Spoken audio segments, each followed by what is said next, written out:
dementia, connecting our lives to help us survive. So we spend our time to the fullest we can. We're seeing our lives. Hi, welcome to Professional Insights, created by Dementia Action Alliance. I'm proud to be your host, Laurie Scher.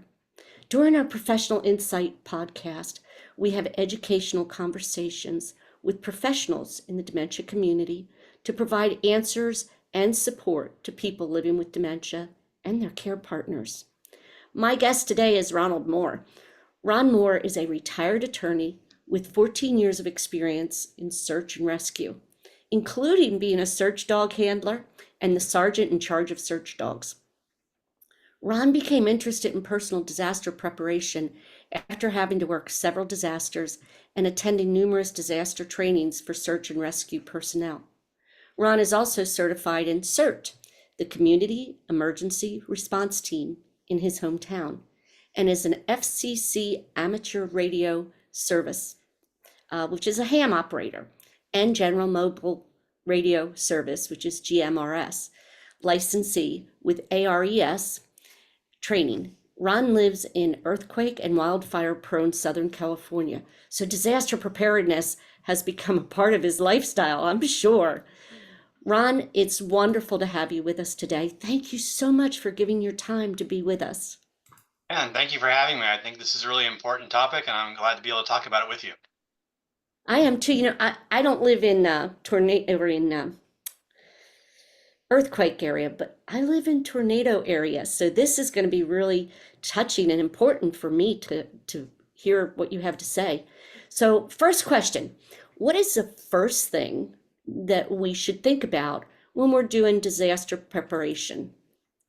Well, I like to start talking about what am I preparing for? What type of disasters could be happening in your area that you want to be prepared for? It's going to be different depending on where you live. For example, if you live in Florida, there's going to be hurricanes. If you live here in California, we worry about wildfires, we worry about mudslides, we worry about storms, and especially earthquakes. In fact, we just had an earthquake right before we started recording this podcast. So it's especially relevant that we start thinking about what it is we need to prepare for, because we're going to prepare for some of those disasters a little differently.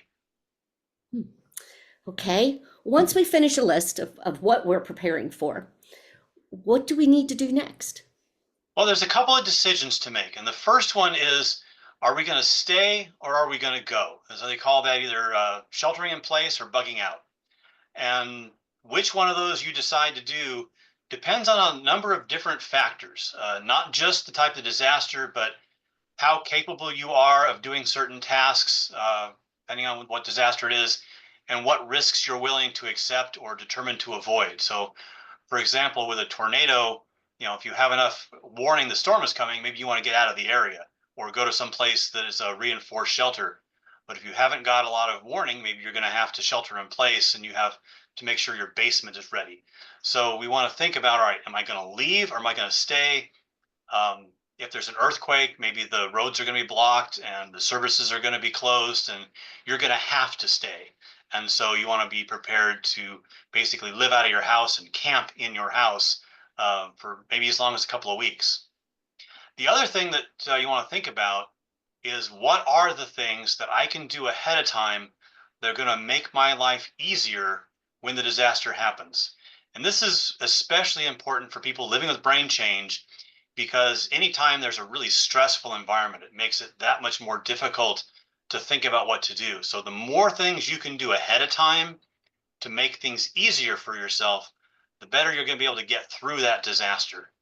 So you want to try and figure out how to be as self-sufficient as possible, especially because help might be delayed in getting to you. And so what we're doing in disaster preparedness is basically reinforcing our self-sufficiency by preparing to be without services. How do we go about answering these questions? Well, you start, I think, by identifying what your needs are and then looking for ways to address those things. So, for example, most people at our ages are taking, multiple medications. And if I have to think about, all right, I need my medications. If I'm going to leave, I need to be able to take them with me. And if I'm staying, I need to make sure I always have enough that I won't run out before I can get more. And that's where if there's a disaster, the pharmacies could be closed, the mail's not going to be delivered. We have to remember to always have at least a couple of weeks extra on hand and not get down to the end of the bottle. And so one of the recommendations I have is to like use a pill minder. Instead of having just one, have three. And you fill all three up, and then you work out of one. And when it's empty, you replace it with one of the ones you have in reserve, and then refill the third one. But then if you have to leave in a hurry, you grab all three, and you have 3 weeks of medications with you automatically.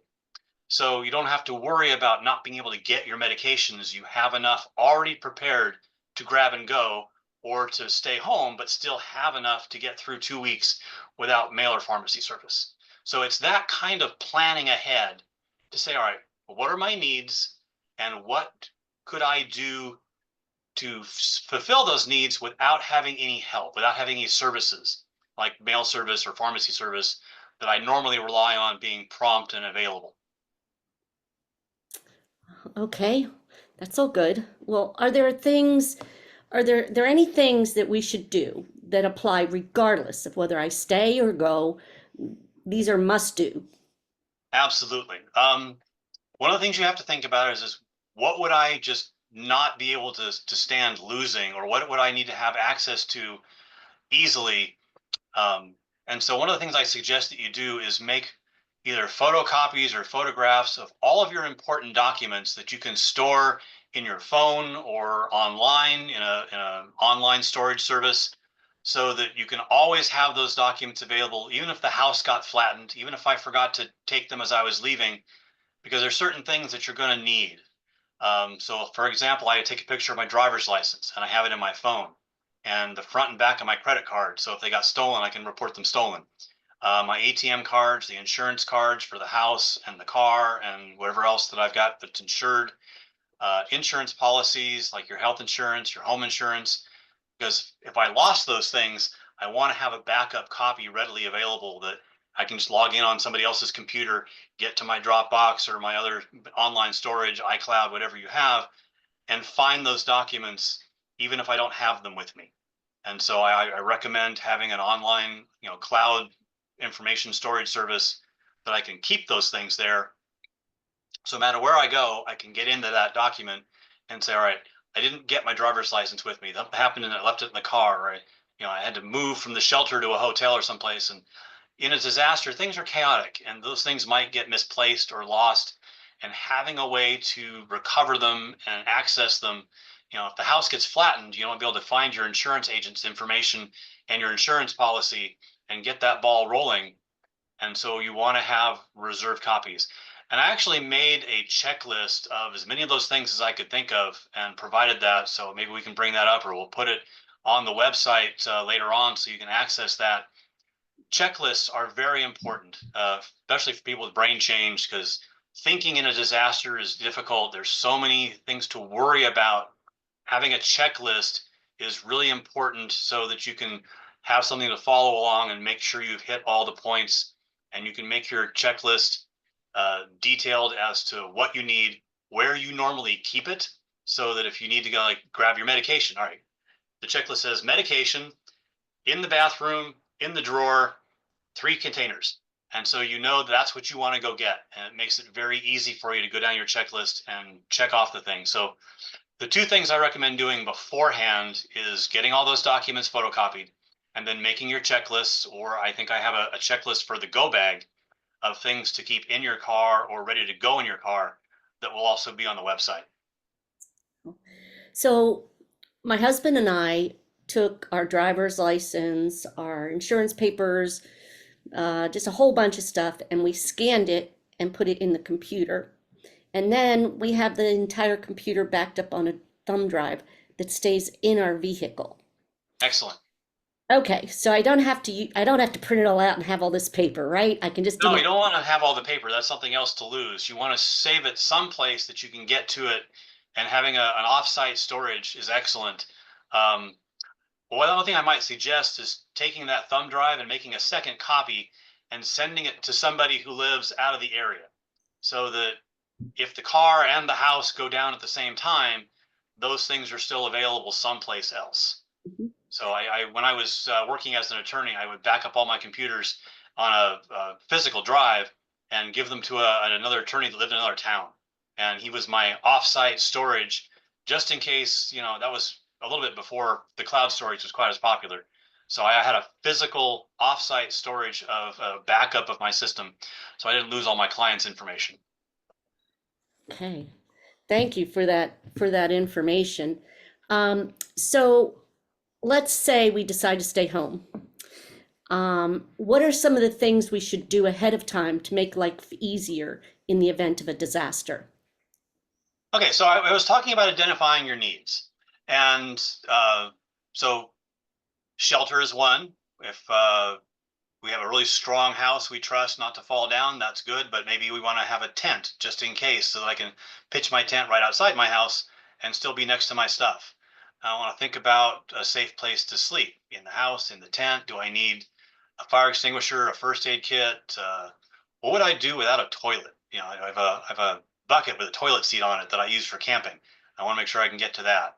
Do I have a flashlight and spare batteries put aside someplace? Do I have food and water available? And the recommendations nationally are to have at least 3 days of food and water. And I have about 3 months worth of food and water stored in my garage in freeze dried food containers that it's like the meals you would take camping.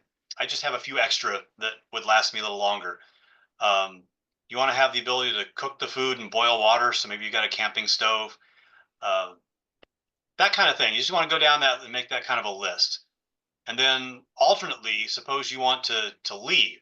If you want to go away from home, then you want to think about having a change of clothes and your medications and your contacts available. So again, I've got a checklist that I think we'll post on the website. That's kind of my go-to list of what are the things I want to have, at least know where they are. And a lot of them I keep in the trunk of my car. So I'm always ready just in case I had to jump in the car and go. I've got a change of clothes in the car. I've got a case of food bars, 12 power bars or Cliff bars or something, and about 3 liters of water that I'd be able to live in my car for a day or two until I can get help. Wow.